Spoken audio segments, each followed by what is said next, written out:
नमस्कार, JSS Maharashtra news चॅनलमध्ये आपल्या सर्वांचं स्वागत आहे. मी आता आलेलो आहे सेंट्रल बिल्डिंग या ठिकाणी. सेंट्रल बिल्डिंगच्या समोर मुंबई शिक्षक लोकशाही आघाडीच्या वतीने या ठिकाणी आंदोलन चालू आहे. तर शिक्षण विभागाला आता त्यांनी निवेदन दिलेलं आहे. तर आता आपल्यासोबत सध्या मुंबई शिक्षक लोकशाही आघाडीचे जनार्दन जंगले सर या आपल्यासोबत चर्चा करण्यासाठी उपस्थित आहेत. तर तुम्ही आता आयुक्तांना भेटलेलं आहे, काय विषय तुमचं, काय निवेदन दिलं? आम्ही आज जी राज्यामध्ये बोगस शिक्षक बोगस शालार्थ ID याच्या संदर्भात SIT नेमलेली आहे, ते विभागीय आयुक्त चंद्रकांत पुणकुलवार साहेब यांच्या कार्यालयासमोर आम्ही आंदोलन केलं सकाळी. आणि त्यांनी आम्हाला चर्चेला बोलवलं. त्यांच्याबरोबर आम्ही चर्चा केली आणि त्यांना आम्ही हे सगळे मुद्दे समजून सांगितले की बाबा ही जी SIT तुम्ही नेमलेली आहे, या SITमध्ये सिलेक्टिव्ह कारवाई होते आहे आणि त्यामुळे सर्वत्र महाराष्ट्रभर शिक्षण क्षेत्रामध्ये मोठ्या प्रमाणावर नाराजी आणि संताप व्यक्त होत आहे. आणि त्यामुळे आम्हाला काय कारवाई सुरू आहे ती कारवाईची आम्हाला माहिती द्या. आणि त्यानंतर आम्हाला चंद्रकांत पुणकुलवार साहेबांनी बोलवलं, चर्चा केली आणि ते म्हटले कुणालाही या कारवाईमधून सूट मिळणार नाही. जे दोषी आहेत त्या सर्वांवर 100% कारवाई होईल आणि टप्प्याटप्प्याने महाराष्ट्रभर सर्व जिल्ह्यांमध्ये ही कारवाई होईल, अशा प्रकारे त्यांनी आम्हाला सांगितलं. आणि आता आम्ही शिक्षण आयुक्त सन्माननीय सचिंद्र प्रताप सिंग यांनासुद्धा भेटलो. त्यांनासुद्धा हे सगळे शिक्षणाचे प्रश्न, SITमधले प्रश्न, कशाप्रकारे बोगस शिक्षणाधिकारी, भ्रष्ट शिक्षणाधिकारी या ठिकाणी नियुक्त झालेले आहेत आणि त्यामुळे आम्हाला न्याय मिळेल की नाही याच्यासुद्धा शाश्वती असल्यामुळे आम्ही त्यांच्याकडून सुद्धा आश्वासन घेतलं. ते सुद्धा म्हणाले की आम्ही कुणालाही पाठीशी घालणार नाही. सर्व जे कल्प्रिट आहेत, सर्व जे बोगस IDवाले आहेत, सर्व संस्थाचालक आहेत, शिक्षणाधिकारी आहेत, या सर्वांवर फौजदारी गुन्हे दाखल होतील आणि त्यांच्याकडून सर्व पैसा वसूल होईल, अशा प्रकारे चंद्रकांत पुणकुलवार आणि सचिंद्रकुमार सिंग या दोन्ही आयुक्तांनी आम्हाला आश्वासित केलेलं आहे. त्यामुळे आम्ही आजचं जे आंदोलन आहे ते या ठिकाणी स्थगित करीत आहोत. आणि भविष्यामध्ये अशाच प्रकारे जर हे कारवाईमध्ये सुधारणा झाली नाही, जिल्हावार जर या ठिकाणी कारवाई झाली नाही, तर आम्ही पुनश्च या ठिकाणी आंदोलन करणार आहोत.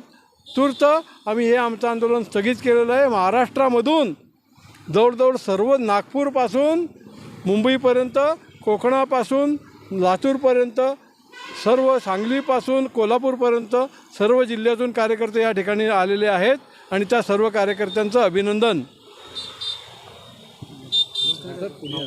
एकंदरीत 2012 सालापासून जो महाराष्ट्रामध्ये शालार्थ ID घोटाळा जो गाजत आहे तो खूप मोठा घोटाळा आहे. आमच्या असे लक्षात आलेले आहे की शिक्षक असतात, शिक्षकाचे गट शिक्षणाधिकारी बनतात, गट शिक्षणाधिकारी बनून त्याच ठिकाणी शिक्षणाधिकारी होतात आणि याच्यामध्ये अशाच लोकांचा भरपूर भरणा केलेला आहे. स्थानिकचीच लोक ज्या त्या जिल्ह्यामध्ये अधिकारी असल्यामुळं खूप मोठा घोटाळा झालेला आहे. प्रशासनाने स्थानिकची लोक शिक्षणाधिकारी म्हणून नेमू नये अशी आम्ही महाराष्ट्र सरकारला विनंती करत आहोत. आणि हा जो घोटाळा झालेला आहे या घोटाळ्याची चौकशी करून दोषी जे अधिकारी आहेत त्यांच्यावर कारवाई झाली पाहिजे. आज गोरगरिबाच्या मुलांनी D.Ed. B.Ed. होऊन पदव्या घेतलेल्या आहेत, परंतु अनेक मुलं नोकरीपासून वंचित आहेत. जर असा शालार्थ ID घोटाळा बोगस जर झाला असेल तर त्या मुलांनी नोकऱ्या कधी मिळवायच्या आणि ते आईवडिलाची सेवा कधी करणार आहेत? तर आमची विनंती आहे की अशा सर्व संस्थाचालकावर मोठी कारवाई झाली पाहिजे. तुमचं काय नाव? डॉक्टर SS राणे, निवृत्त प्राचार्य, जळगाव. काय मुद्दे तुमचे? सन 2012पासून प्राथमिक, माध्यमिक आणि उच्च माध्यमिक विद्यालयांमध्ये पदभरती ही बंद होती.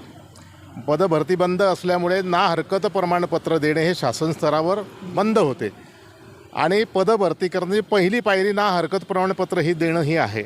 परंतु ना हरकत प्रमाणपत्र नसतानाही संस्थाचालक, प्राचार्य, मुख्याध्यापक, शिक्षणाधिकारी आणि शिक्षण उपसंचालक या सर्वांनी संगनमताने कटकारस्थान करून गैरमार्गाने बेकायदेशीररित्या बोगस भरती ही केलेली आहे.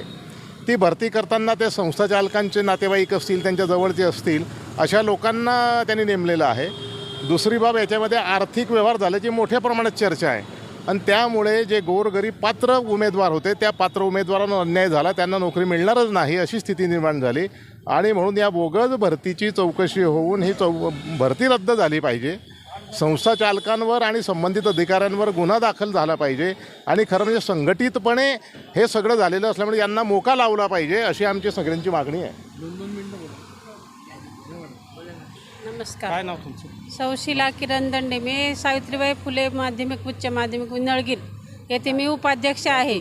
लातूर तालुका उदगीर जिल्हा लातूर येथे मी उपाध्यक्ष आहे. त्याच्यामुळं संस्थेत जे सचिव आहेत त्यांनी त्यांच्या भाऊजाईला 2092पासून जे काम करतोय शिक्षक त्याच्याच ह्याच्यावर शिक्षकाच्या जागेवर 16पासून दोघांना पगार चालू आहे. एकच विषय, एकच तुकडी आणि 2 पगारी चालू होतात का हे आयुक्त साहेबांना विचारलं मी आत्ता. ते आता बघू काय निर्णय देतात ते देतात. हे हेडमास्टरने केलेलं आहे, सचिवांनी आणि हेडमास्टरनी. त्या हेडमास्टरला जे आहे ते कायद्याने कारवाई करावी त्यांच्यावर, एवढीच माझी विनंती आहे. तुमचं काय नाव? नमस्कार, माझं नाव श्रद्धा विनायक परब आहे. मी महाराष्ट्र राज्य माध्यमिक व उच्च माध्यमिक शिक्षण मंडळ वाशिम या बोर्डामध्ये जवळजवळ 29 वर्ष काम करून मी सेवानिवृत्त झालेली आहे. 2019 ते 2026पर्यंत मी वेगवेगळ्या जे काय भ्रष्टाचार झालेले आहे त्याबद्दलचा मी अहवाल सादर केला. अहवाल सादर केल्यानुसार मंडळाने आत्तापर्यंत 15 चौकशी समिती गठीत केल्या, पण एकाही चौकशीने समितीने नियमानुसार काम केले नाही. कारण त्याच्यावरचे जे उच्चपदी अधिकारी आहेत तेच या भ्रष्टाचारामध्ये सहभागी आहेत. ऑल ओव्हर महाराष्ट्रामधले जे पण अध्यक्ष आहेत, चेअरमॅन आहे, शिक्षणाधिकारी आहे, उपसंचालक आहे, हे सगळे ह्या भ्रष्टाचारामध्ये शिक्षण मंडळाच्या सहभागी आहेत. तर आम्ही ह्याच विनंती केली आयुक्त साहेबांना की तुमच्या अंडर जे अधिकारी आहेत तेच भ्रष्टाचारी आहेत, 100% लोक भ्रष्टाचारी आहेत, तर ह्याच्यावर पुढचा काहीतरी निर्णय घ्यावा असं आम्ही त्यांना विनंती केली आहे. धन्यवाद. शालार्थ आयडी घोटाळ्याचा गुन्हेगारांवर कारवाई झालीच पाहिजे. तर हे होते मुंबई शिक्षक लोकशाही आघाडीचे सर्व शिक्षक या ठिकाणी शैक्षणिक सुधार समिती या सर्व खात्यातील सर्व पदाधिकारी SITचे विविध विषय घेऊन या ठिकाणी आंदोलन करत होते आणि आता जंगले सर यांनी सांगितले की आंदोलन स्थगित केलेलं आहे.